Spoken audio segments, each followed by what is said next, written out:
Retour en France avec cette autre actualité du jour, le début d'une semaine marathon pour les futurs bacheliers et leurs familles. Ce jeudi, épreuve de philo, elles ont commencé avec 1 heure de retard pour certains en filière technologique à cause d'une fuite des sujets. Le bac, c'est le diplôme qui met un terme à 15 ans de scolarité. Le président Emmanuel Macron souhaite le réformer, le moderniser. Pourquoi ? Comment? Est-ce une chance ou une contrainte? C'est ce qui fait débat aujourd'hui. Jeanne Benzina, Julie Beckrich, Jean-Marie Lecartier. C'est une pièce maîtresse de notre patrimoine, un monument national. Le bac, point d'orgue de la scolarité de presque tous les élèves français. Depuis ce matin, ils sont 718 890 candidats à subir les épreuves pour le décrocher.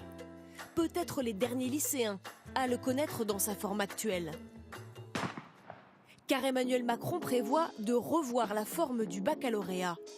Et le nouveau ministre de l'Éducation prépare déjà sa copie. Nous allons y travailler, bien entendu. Je suis favorable à un bac musclé. Un bac. C'est quoi un bac musclé? Un bac musclé, c'est d'éviter qu'il soit trop épais, si je puis dire, ce qui est le cas aujourd'hui. Moins épais, c'est-à-dire simplifié, remodelé. Faut-il réformer le bac? La question fait débat.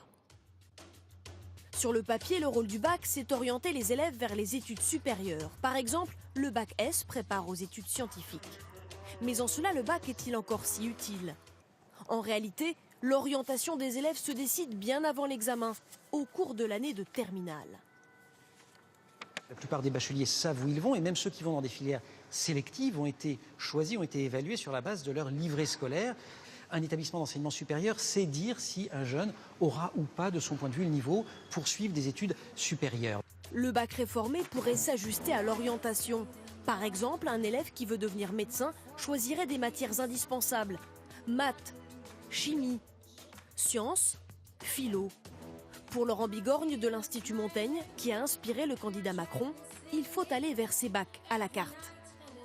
Le nerf de la guerre, c'est de trouver ce qui va intéresser le plus les élèves et de leur faire confiance pour dessiner des parcours. C'est-à-dire, on arrête de dire on dessine les parcours pour vous parce que c'est nous qui savons, et on fait davantage confiance au pouvoir de choix des élèves, au pouvoir de panachage, à l'intérêt intellectuel qui est le leur vis-à-vis d'un certain nombre de disciplines. C'est-à-dire qu'on arrête de se dire de toute façon, il faut que tout le monde fasse la même chose en histoire. Deuxième question, le bac doit-il rester un examen final? Actuellement, le bac, c'est au moins 6 épreuves sur table. Philosophie, histoire, mathématiques, langue, sans compter les options. Un marathon dont les résultats tombent comme un coup près.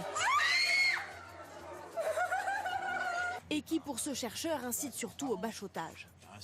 Ingurgiter des fiches simplement pour pouvoir les restituer le jour de l'examen et les oublier après, c'est pas finalement très formateur. C'est formateur en termes d'épreuves psychologiques, mais c'est pas suffisamment formateur sur le plan intellectuel. L'une des propositions du candidat Macron, simplifier, en ne gardant que 4 disciplines fondamentales pour l'examen final. Le reste serait évalué en contrôle continu, c'est-à-dire en classe pendant l'année. Mais donner autant d'importance aux professeurs habituels de l'élève, c'est prendre le risque de créer des bacs qui n'ont pas tous la même valeur. Les enseignants risqueraient d'adapter leur enseignement au public qu'ils accueillent, donc moins ambitieux par exemple dans un établissement qui accueille des élèves majoritairement défavorisés, et du coup cela baisserait le niveau scolaire dans les établissements qui sont les plus défavorisés. De plus, désacraliser ce diplôme, en faire un examen à géométrie variable, serait une erreur pour ses défenseurs. C'est non seulement une initiation, mais un grand facteur d'intégration dans notre société. Et ça donne un socle de valeurs communes à toute la population. Un symbole national, mais qui pèse lourd dans les caisses de l'État. Combien coûte le bac? Chaque année, l'État débourse 1,5 milliard d'euros, car le bac est une énorme machine. 4 411 centres d'examen, 170 000 correcteurs mobilisés, 4 millions de copies à corriger, et surtout 3 semaines sans cours pour tous les lycéens, soit 8% du temps scolaire. Un gâchis que dénonce ce proviseur. très tôt dans l'année, aujourd'hui, le lycée est perturbé par le fonctionnement du baccalauréat. Les professeurs sont convoqués ailleurs, du coup ils ne prennent plus leurs élèves. Des élèves eux-mêmes sont convoqués, ils ne viennent plus en classe, les classes ne sont plus complètes. Certains professeurs n'ont quasiment plus jamais vu leur classe complète depuis le début du mois de mai.